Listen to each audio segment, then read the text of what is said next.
La lecture ayant été faite, écoutons la parole de l'Éternel. Ton Goliath a souvent fait pression. Il a tout tenté pour te plonger dans le désespoir.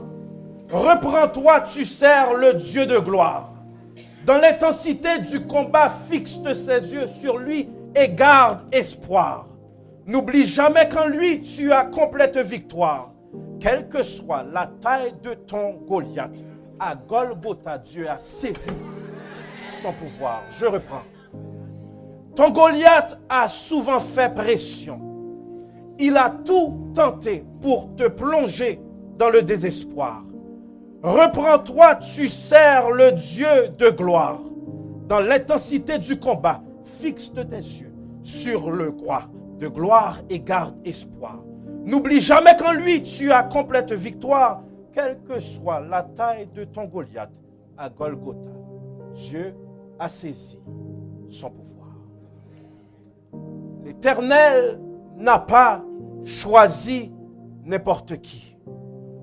Tout était orchestré pour que David soit le choix idéal. Cette semaine, depuis mercredi, sous l'auspice du Saint-Esprit, nous avons vu que l'Éternel a choisi Samuel, issu d'une femme stérile. L'Éternel a rompu la stérilité d'Anne pour donner jour au jeune Samuel dans un temps de stérilité spirituelle. Le ainsi parle, l'Éternel était en panne car les hommes n'étaient pas prêts à écouter.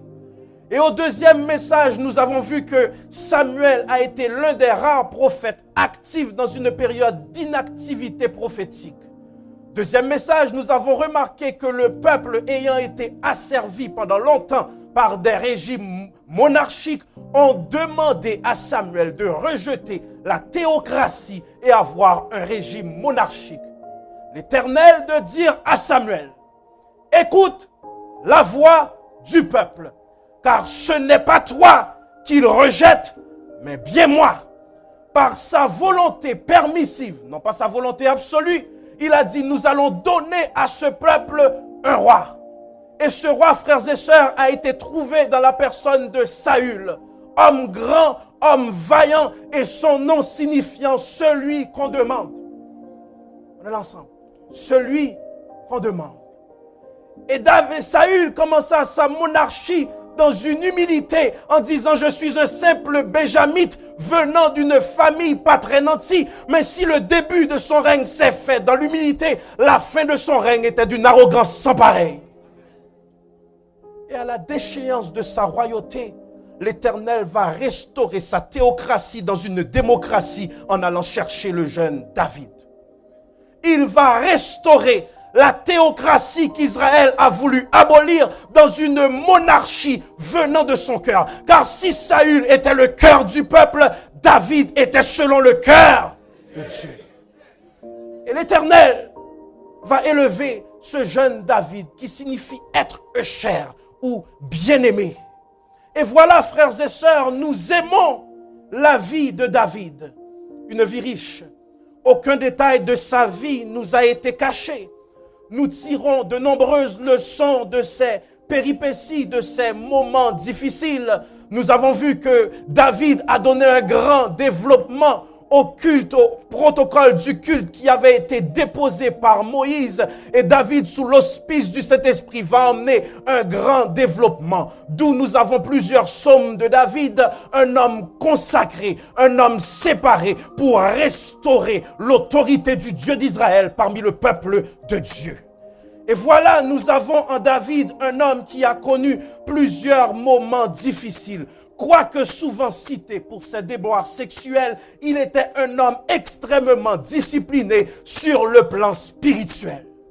Et l'Éternel disait de David, un homme selon son cœur, non pas dû à sa perfection, mais par son dévouement de vouloir être restauré lorsqu'il est tombé. Il n'y a aucun problème, frères et sœurs, à tomber. Le problème est de ne pas vouloir se relever. Le psaume 51 de David n'était pas une multiplication journalière, mais c'était une repentance qu'il a faite avec la profondeur du cœur. David était un homme selon le cœur de Dieu.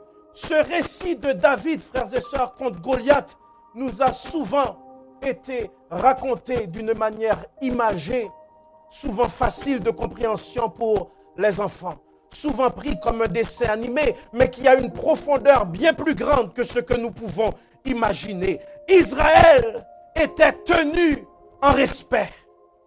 En respect, frères et sœurs, par un homme, un géant appelé Goliath. Et voilà, les 3 fils d'Isaïe ont accompagné le roi Saül à la guerre.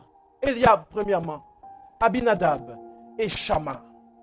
David, étant le plus jeune, était chez Saül pour calmer les démons qui étaient sur lui. Une fois que Saül est parti à la guerre, son père Isaïe le rappela pour dire « Viens à la maison, j'ai besoin de toi pour te commissionner vers tes frères qui sont à la guerre. » Son père lui dit « Va porter de la nourriture à tes frères. Reviens à la maison, viens paître les brebis et va porter de la nourriture à tes frères. Et vérifie s'ils sont bien. Et une fois que tu auras l'information, reviens à moi me donner une bonne nouvelle. » Frères et sœurs, comprenez bien, David était un simple berger, mais Dieu a tout orchestré pour le relâcher dans sa destinée. Lorsque nous voyons le hasard, lorsque nous voyons ce texte, nous voyons que le hasard n'existe pas. Il fallait que David commence dans la bergerie pour avoir une expérience de combat extraordinaire contre un ennemi. Dieu a tout orchestré pour relâcher David dans sa destinée. Frères et sœurs, quel que soit votre parcours avec Dieu, dans sa préscience, le hasard n'existe pas. Lorsqu'il arriva dans la vallée de Tébéret, il trouva les 2 armées Philadelphie face à face et rangées en position de bataille. Rangées, mais Israël paniquait quand même. Car depuis 40 jours, ce géant, en la personne de Goliath, paraissait devant Israël d'une manière sarcastique, en disant « Qui pourra m'affronter? Qui pourra me battre? Qui pourra me rivaliser ?» Durant 40 jours, l'armée d'Israël était tenue en respect. Et tandis que David arriva, parla à ses frères, Goliath, laissant son armée en arrière, s'avança vers Israël. Comprenez bien, Goliath avait tellement une assurance de sa force qu'il laissa l'armée en arrière et fit cavalier seul. Et voilà, il répète encore ces paroles d'arrogance. Qui pourra me battre? Et toute l'assemblée d'Israël recula. Frères et sœurs, là on connaît qui mounouye ou pas reculer devant pièce principauté. Là on connaît puissance qui n'a au même nom ou pas reculer devant pièce diable, quelle que soit sa hauteur.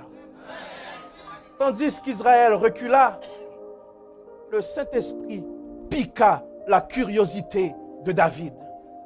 Lorsque tu connais ton identité, ce qui va effrayer le charnel va t'encourager au combat. Qui pourra battre ce Goliath? Et voilà, David va recevoir une motivation. Moun qui n'a bon Dieu, pas jamais reculer devant rien. Tout en battant retraite, les soldats d'Israël se disaient entre eux, en vérité, Goliath a raison. Qui pourra me tuer? Qui pourra me tenir, m'humilier? Qui pourra me jeter par terre? Moi, Goliath, presque haut de 3 mètres. Qui pourra? Et voilà, frères et sœurs, les Israélites, en reculant d'une manière effrayée, disent en eux-mêmes, Goliath a certainement raison. Mais tout en ayant raison, rappelons-nous la prime qui est réservée au vainqueur de ce géant, s'il se trouverait parmi nous. Le roi donnera des richesses matérielles. Deuxièmement, le roi donnera sa fille en cadeau au vaillant guerrier s'il existe. Troisièmement, il affermira la famille. La famille de ce jeune homme deviendra prospère. David n'est pas retourné en retraite et il a dit, est-ce que ça me tendait en vrai?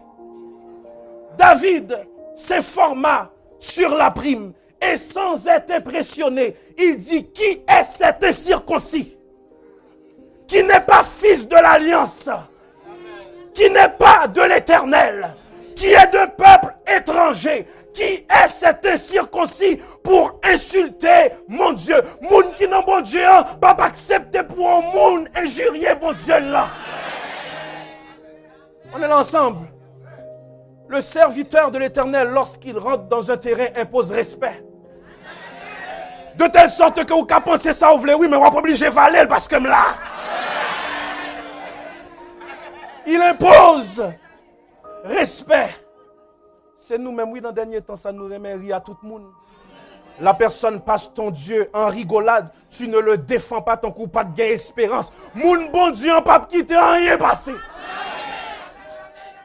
Si tu connais ton identité, tu n'accepteras jamais de reculer. Si tu connais ton identité, tu n'accepteras jamais de reculer. L'armée qui a reculé était l'armée de l'Alliance, mais ne connaissait pas la puissance qui était en elle. Et voilà ce jeune David qui a appris à se battre d'une manière non conforme. L'homme utilise toujours un protocole extraordinaire, mais l'Éternel, sa manière d'entraîner celui qui est appelé. L'école de l'Éternel est une école unique.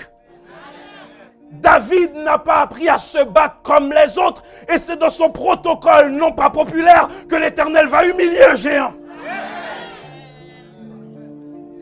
David n'a pas voulu reculer parce que j'ai une identité qui permet de camper dans la figure tout le monde qui a insulté mon Dieu. Son frère Eliab le traita de curieux et d'orgueilleux. Petit, qu'es-tu venu faire ici? Comprenez bien, ce n'est pas qu'il n'aimait pas son frère, ce n'est pas qu'il voulait l'humilier, mais il voyait encore avec les yeux charnels ce Goliath qui est intimidant, ce Goliath qui fait pression, tandis que David était habité par une puissance spirituelle. Là, on a bon Dieu, pas ouais, même Jean, tout le monde, ouais. On est ensemble. Lorsque les hommes voient défaite, tu vois victoire. Lorsque les hommes voient les pleurs, tu vois restauration. La lecture de l'enfant de Dieu ne peut être comparée à la lecture de l'homme charnel. David regarda Eliab et dit, je comprends, mais est-ce que j'ai dit quelque chose de mal en disant quelle est la prime? Ai-je dit quelque chose de mal en disant cet orgueilleux va tomber? David n'est pas retourné. Et il a dit, quels que soient tes arguments, Eliab, je suis ici pour rester.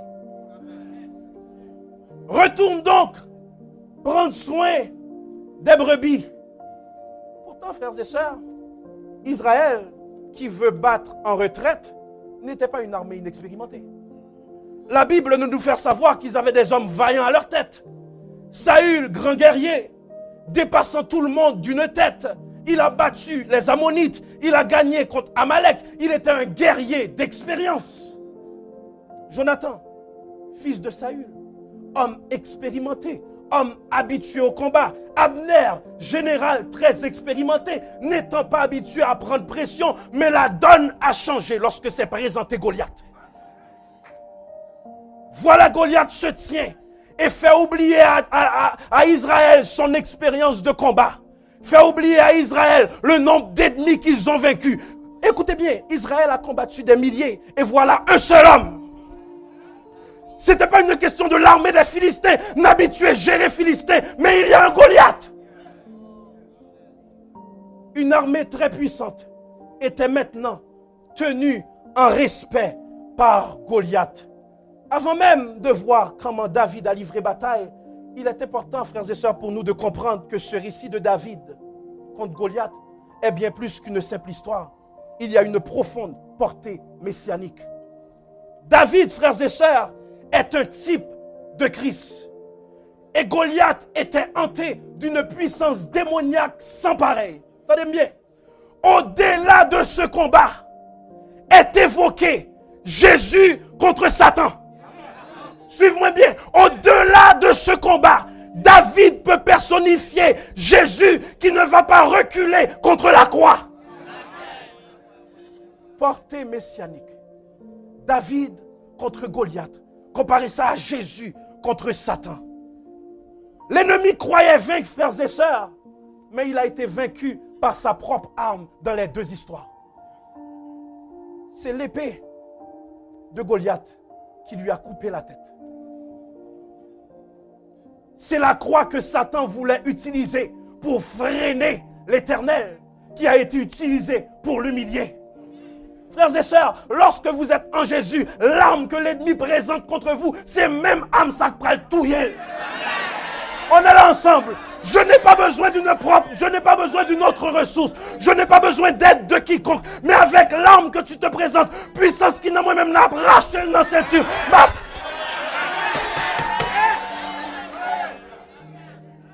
Quelles sont ces armes?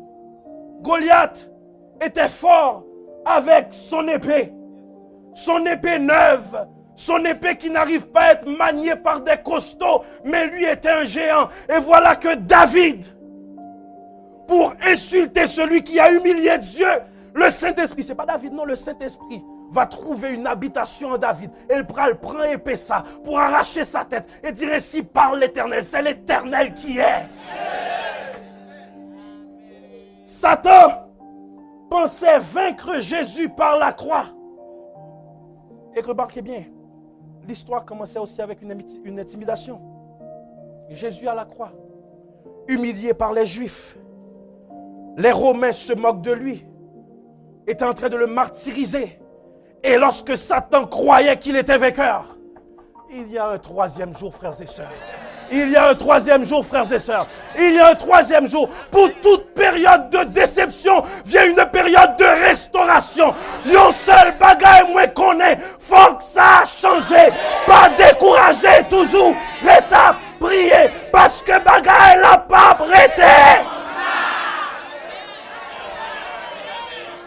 Pour toute période d'humiliation, vient une période de restauration, parce que l'Éternel pas gaspillé courage moun qui est fidèle. Combien de monde qui dit béni soit l'Éternel? Combien de monde qui dit béni soit l'Éternel? Par la même croix, Jésus a humilié Satan.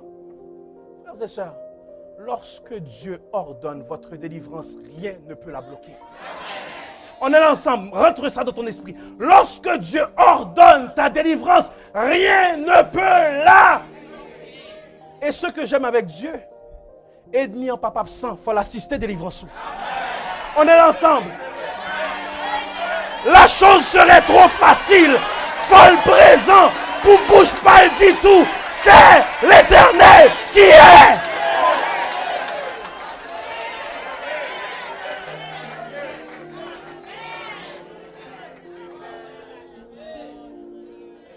Il manquerait à l'action de grâce si ennemi est absent. La vie de manger pas tout. La boîte cola tout. Et de voir que maintenant il doit te dire moi c'est fini, oui. Mais il y a un Dieu qui restaure. Satan et Goliath ont été humiliés de la même manière, par leurs propres armes. Allons plus loin, frères et sœurs. Quelle est la situation? Israël est tenu en respect par une personnification de démon d'intimidation, à savoir Goliath. Il y a un ennemi, c'est Goliath. Reculé en arrière de lui, il y a l'armée des Philistins. Les armées, frères et sœurs, sont sur deux montagnes. Le royaume des ténèbres, le royaume de Dieu. Les armées sont sur deux montagnes. Le royaume des ténèbres, premièrement. Deuxièmement, le royaume de Dieu. Il y a deux camps. Et la vallée de Tébéret comme séparation. Et voilà, frères et sœurs, dans cette vallée qui représente le monde, le Philistin s'avance avec intimidation. On est ensemble. J'aimerais qu'on voit l'image. La vallée, frères et sœurs, c'est le monde dans lequel le géant Goliath s'avance avec intimidation. Avançant vers qui? Vers la vallée du royaume de Dieu, voulant intimider celui qui ne connaît pas son identité. On est ensemble. Et voilà, frères et sœurs, les frères de David lui disent, recule, tu n'es pas fait pour ce combat, tu es un curieux, retourne paître les brebis. Saül va ajouter, en tentant de dissuader David de son jeune âge, tu es jeune, le combat est fait pour les hommes expérimentés. Si gros même qui roi, moins battre en retraite, qui tire ou même. On est ensemble. Tout le découragement devenait pour David une source de motivation. On est ensemble. Lorsque tu es en Jésus, ce qui fait les autres reculer te motive à avancer. Parce qu'on voulait, ouais, qui démon ça a campé devant puissance de Dieu. Frères et sœurs, David pouvait avancer parce qu'il savait qu'il était le choix idéal. Messieurs, on est là ensemble? Il savait qu'il était le choix idéal.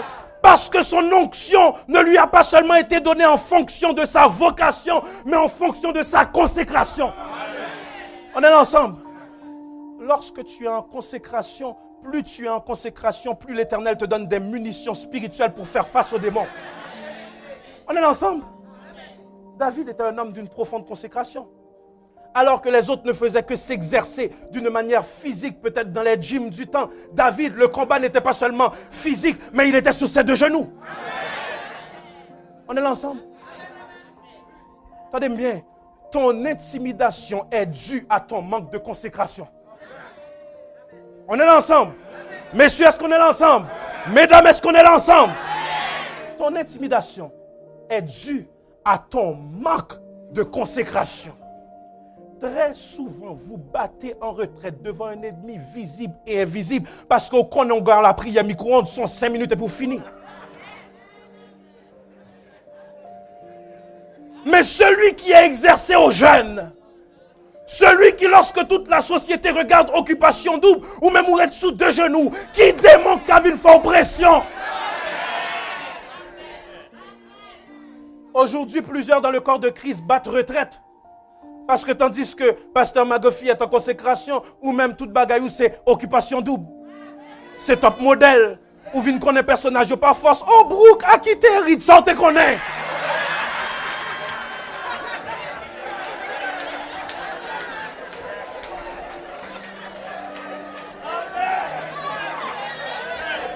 Tu es plus fort que tu le penses. Si ta consécration est adéquate ou qu'à camper devant ça fait moun reculer. Si ta consécration est adéquate. Maintenant voilà, Saül n'a pas réussi à dissuader le jeune homme. Il ne retournera pas à la bergerie chez son vieux père Isaïe. Voilà, Saül maintenant va dire, puisque tu ne veux pas battre en retraite comme nous et quitter le champ de bataille, laisse-moi t'aider. Prends donc mon équipement. Et frères et sœurs, lorsque nous considérons les versets 34 à 37, David de dire au roi, ton serviteur faisait paître les brebis de son père. Et quand un lion ou un ours venait en enlever du troupeau, je courais après lui, je le frappais et j'arrachais les brebis de sa gueule. S'il se dressait contre moi. David continue son explication au verset 36. Et au verset 37, il dit, David dit encore, l'Éternel qui m'a délivré de la griffe du lion et de la patte de l'ours, me délivrera aussi de la main de ce Philistin. Et Saül dit à David, va que l'Éternel. Frères et sœurs, ce n'est pas un va sincère. C'est va. Et ma poue qui j'en a fini. C'est un va. Et ma poue qui j'en a humilié. Parce que on dit non, on dit oui. Va. Et que l'Éternel soit avec toi. Saül fit mettre ses vêtements sur David. Portez attention au verset 38. Saül fit mettre ses vêtements à David. Il plaça sur sa tête un casque d'airain et le revêtit d'une cuirasse. Verset 39. David ceignit l'épée de Saül par-dessus ses habits et voulut marcher car il n'avait pas encore.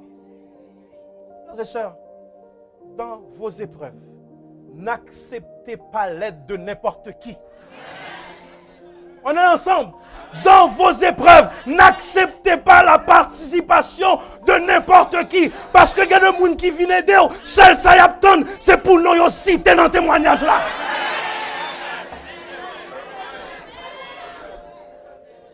La personne va témoigner. Et l'autre qui devrait prier, dire béni soit l'Éternel, dans son esprit dit, ma voici la cité nomme. Sans j'aime l'hôpital là, oui. Sans j'aime prier pour oui. Sans j'aime mener fleurs, oui. Elle attend que son nom soit cité. David de dire, ton armure ne me fait pas. Et Saül de comprendre que c'est pas une armure ordinaire que David allait pouvoir affronter ce géant. L'homme propose des solutions ordinaires, mais l'Éternel propose toujours des solutions extraordinaires. Il y a des gens qui ont participé dans la délivrance, il a partagé gloire à mon Dieu. Donc l'Éternel les rend incapables de t'aider. On est là ensemble? Il y a, frères et sœurs, beaucoup trop de personnes qui pensent qu'ils peuvent aider Dieu à faire. L'Éternel fait exprès de mettre l'homme dans une position de solitude. L'Éternel fait exprès de mettre l'homme dans une position d'impossibilité, car il est un Dieu d'exagération. Et tandis que l'Éternel te met dans une position où tu n'as personne à qui crier, à qui aller, tous les témoins s'avancent, te regardent et disent, ma ouais, foi ça, qui Jean l'a fait. Mais là qu'on est dans qui nous caché. Oh Philadelphie, est-ce qu'on est là ensemble? Lorsque tu sais en qui tu es placé, tu n'as pas besoin d'aide de personne, parce qu'il y a premièrement une armée d'anges et deuxièmement la Trinité qui t'accompagne dans le combat. Dieu ne partage pas sa gloire avec. Reprends ton équipement. C'est tiroche moi qu'on est. Reprends ton équipement. M'ba j'aime qu'on goumé à homme, c'est à bête m'habituer. Reprends ton équipement. Parce que m'gon solution qui dépasse solution. On est ensemble. Reprends ton équipement parce que c'est peut-être dans ça où mettre foi, moi-même connexion me sortit en haut. On est ensemble. Reprends ton équipement. David est prêt à affronter un Goliath qui cherche à impressionner par sa taille, presque 3 mètres de haut. Son armure était aussi impressionnante qu'un char d'assaut. Sa cuirasse pèse plusieurs dizaines de kilos. Un homme qui marche devant lui pour porter ses armes tellement elles sont pesantes et sa lance pèse plus de 6 kilos. Frères et sœurs, je ne sais pas à quoi ressemble ton Goliath ce matin. Petit Koulka gros, pour toi c'est un défi, pour l'Éternel c'est un vécu. On est là ensemble. Parce que faut rentrer pour nous ou même pour dire depuis une préscience, mon Dieu, mon nom est plus que vainqueur. Je t'ai connu avant la fondation des temps et je t'ai appelé par ton nom. Donc derrière Caleb Barthélus, il y a Caleb Barthélus victorieux en Jésus. Amen. Il cherche à impressionner. Frères et sœurs, lorsque le Goliath vient dans ta vie, il n'est pas venu comme un petit homme. Il vient d'une manière impressionnante pour fiel ou tapeter. Regardez, frères et sœurs, les Goliaths dans vos finances par moment. Certaines fois, la pile de factures est comme ça. C'est plongement ou fermé, je pourrais ça t'a payé. On est là ensemble. Des fois, le Goliath vous attaque dans vos finances ou touchez comme la vraie, mais pas ouais sans réaliser. C'est tellement d'être couvrir de la tête jusqu'aux pieds. On est là ensemble. Il y a des Goliaths qui s'élèvent dans vos emplois. Vous voulez démissionner, mais c'est parce qu'on a besoin de nourriture qu'il faut arrêter là. Dans la cafétéria, tout le monde a mangé. Goliath, ça a fait pression, a fait intimidation. Tu es victime de racisme, tu es victime de pression. Toute faute qui fait, c'est vous-même qui est coupable, même leur patte là. Goliath. Il y a des Goliaths, frères et sœurs, qui se lèvent dans votre vie. Vous ne savez à qui crier et à qui aller. L'Éternel fait exprès de faire en sorte que l'homme ne participe pas à ta délivrance. C'est un silence voulu. Parce que si pas de problème, pas de témoignage. Si pas de témoignage, incrédule, hypocrite, pas Jean qu'a dit, certainement c'est l'Éternel qui est. Donc le problème est fait afin que Dieu manifeste sa gloire et que l'ennemi reconnaisse qu'il y a un Dieu en Israël. tous les problèmes sont placés afin que Dieu puisse éclater sa gloire. Entendez ça? La persécution est une certification de ton onction. On est là ensemble? La persécution est une certification de ton onction. Pas mal plus loin. La persécution, c'est un respect que te donne l'enfer parce que tu es réellement approuvé. On est là ensemble? La persécution témoigne d'une profonde consécration. Ça, c'est là où on a un choix idéal. Parce que la persécution, c'est où qu'elle cherche. On est là ensemble. David est prêt à affronter un Goliath intimidant. Un homme qui porte du métal lourd et massif. Et frères et sœurs, Goliath est audacieux et arrogant. Comme nous dit Pierre dans 2 Pierre 2, verset 10. Ils sont audacieux et arrogants. Ils ne craignent d'injurier les gloires. Le diable, frères et sœurs, qu'est-ce qu'il faisait en la personne de Goliath?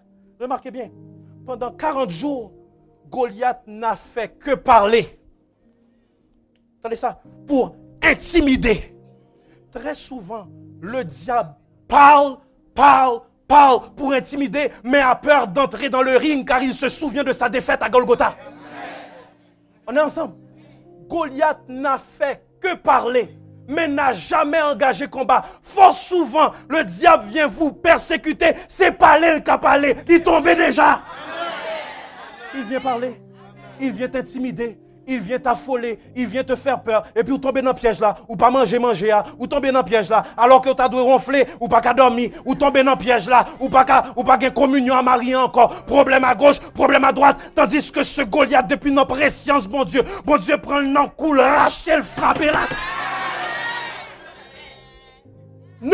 Écoutez les paroles de pression. Ne suis-je pas philistin? En d'autres termes, voulez-vous vraiment vous battre contre moi? Écoutez une autre parole de pression. Pourquoi sortez-vous pour vous ranger en bataille?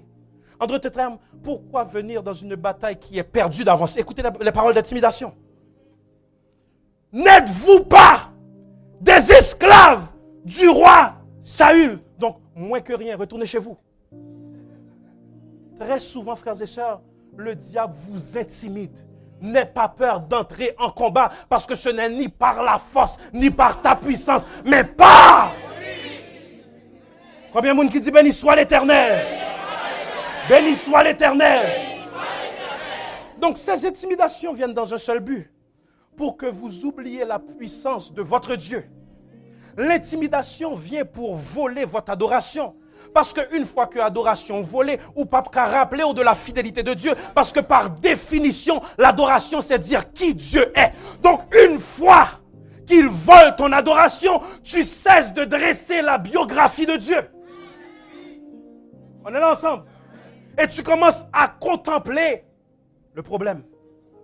Donc il vient pour voler ton adoration par des paroles d'intimidation. Répétons ensemble, j'ai une identité qui me permet d'espérer. Oh, d'une voix audible, Philadelphie, j'ai une identité qui me permet d'espérer.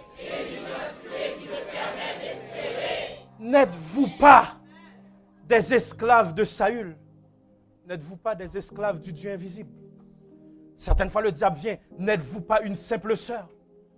N'êtes-vous pas un simple frère? N'êtes-vous pas un simple concierge dans l'église? Ou pensez-vous même tout qu'à prier avec puissance? Des paroles d'intimidation pour vous faire douter du Dieu de votre délivrance. Mais David, frères et sœurs, n'a pas reculé. David n'a pas paniqué. Parce que David a dit, tu te bats dans une dimension charnelle, mais je m'avance vers toi dans une dimension spirituelle. On est là ensemble. Au verset 42, frères et sœurs. Le Philistin regarda, et lorsqu'il aperçut David avec ses 5 pierres polies, David qui a mis les pierres dans la gibecière, David qui a un petit bâton, pensant s'avancer vers un chien. Qui es-tu? Au verset 42, il l'aperçut, ne voyant en lui qu'un enfant blond et d'une belle figure. Frères ça ou plus passer ça dans le miroir. On est ensemble. Ou te mettre autant cousin ou plus passer ça ou dans le miroir. quelle que soit ta couleur, quel que soit ton rang social, quel que soit ton vocabulaire, quels que soient tes diplômes, ou plus, passer ça, ouais, non, miroir. Pourquoi? Parce qu'alors qu'il voyait un simple beau jeune homme blond, un simple petit David, il y avait Dieu qui se tenait devant lui parce que David est un type de Christ. David, frères et sœurs, a été motivé et a dit, tu marches contre moi avec l'épée, la lance et le javelot. Mais moi, j'avance contre toi au nom de l'Éternel. Ça veut dire quoi? Ridiculisez-moi, Jean Ouvlé, mais j'ai un nom qui surpasse ton autorité, qui surpasse ta puissance. La puissance dans la fronde n'était pas dans la pierre. La puissance n'était ni dans la fronde ni dans la pierre. La puissance était en qui il a mis son espérance. Parce que beaucoup dans l'histoire pourraient répéter le geste de David et avoir un cuisant échec. Gain de porte, mon Dieu, ouvrir, c'est pour vous seulement. Gain de voix, mon Dieu, bon, passer son voie express pour vous seulement. Gain de porte, mon Dieu, ouvrir devant Goliath, c'est la récompense de sa consécration. Que les autres essayent de répéter le geste. Son voie unique que mon Dieu fait pour t'être consacré. Une fois que tu as passé, la voie est fermée.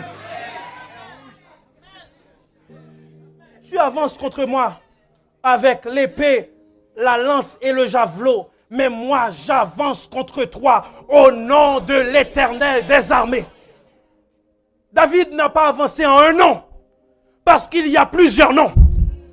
David n'a pas avancé au nom d'une divinité, parce qu'il y a plusieurs fausses divinités. Il a identifié le nom de siège de Dieu. On est là ensemble. L'Éternel est son nom de siège. Donc j'avance au nom du grand patron. J'avance au nom du grand superviseur. J'annonce au nom du grand créateur. Avance au nom de l'Éternel. Écoutez bien. Voilà Goliath. Elle là présentement ridiculise le petit. Mais le petit, tandis que Goliath le ridiculise, dans son esprit, revise le Dieu puissant, le Dieu créateur, le Dieu souverain, et dit, j'avance au nom de l'Éternel. Frères et sœurs, il y a des noms ne pouvant pas sauver. On est là ensemble. Beaucoup, frères et sœurs, si loi t'es qu'on sauver au tapis loin. Mais le diable, frères et sœurs, ne peut pas être omniprésent. Si vous relève là, il faut libérer parce que faut mal là. Mais nous servons un Dieu qui n'est jamais absent. Deuxièmement, n'est pas bloqué par un espace géographique. Il y a plusieurs noms, mais il y a un nom. Tandis que David avance. Il avance, frères et sœurs, je peux m'imaginer qu'il avance au nom de l'Éternel. Il est un nom béni et saint, un nom divin que nul n'implore en vain. De ce nom vient le salut. Frères et sœurs, nos problèmes, au grand nom, nos difficultés, au grand nom, nos maladies, au grand nom, tempête, nos mariages, au gagnons. Combien de monde qui acclame mon Dieu?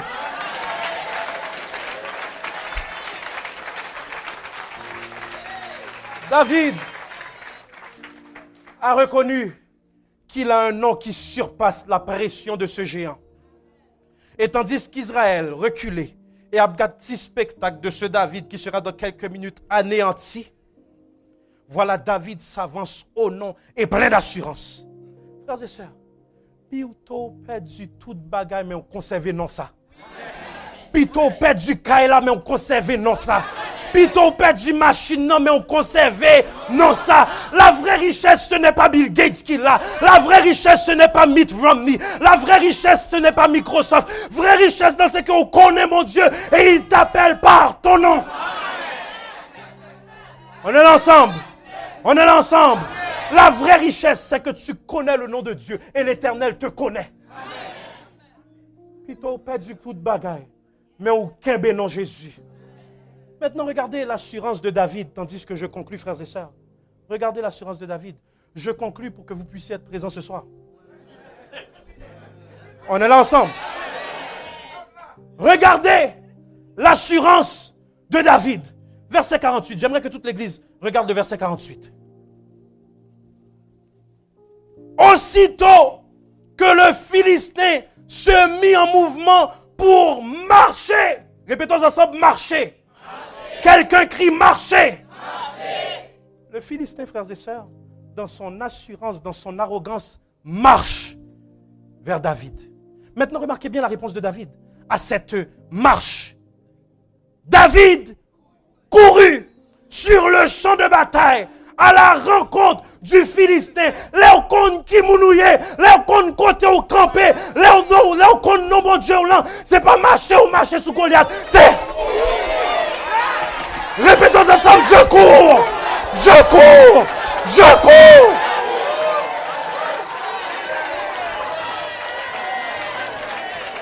Ou pas marcher, ou courir, parce que le Père a couru, le Saint-Esprit a couru, le Fils a... Oh, nous baille, mon Dieu, gloire, nous baille, mon Dieu, gloire, on nous baille.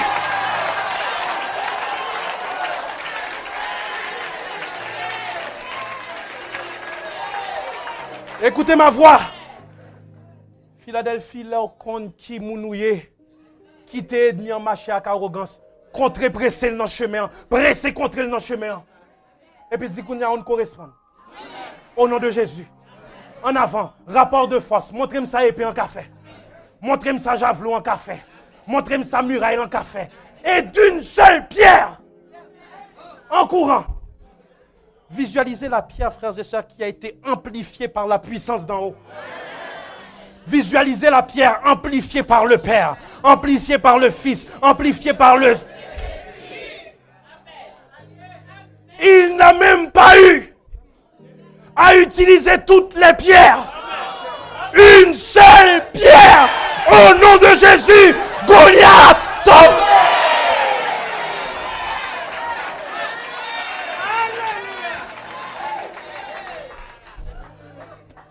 Léocon qui mounouye, c'est pas marcher ou marcher. C'est courir ou courir. Et là, on courir à con cantique. Là, on courir à con chant. Là, on courir avec CV de qui est l'Éternel. Là, on repasser biographie, bon Dieu, dans tête tout. Là, on courir, pas tant de monde qui a douté. Pas tant de monde qui dit, tournez non petit Caleb. Là, on courir avec assurance. De telle sorte que l'ennemi s'avance, redoublant le pas. Et plein d'assurance, ne s'arrête plus. Mais Christ va.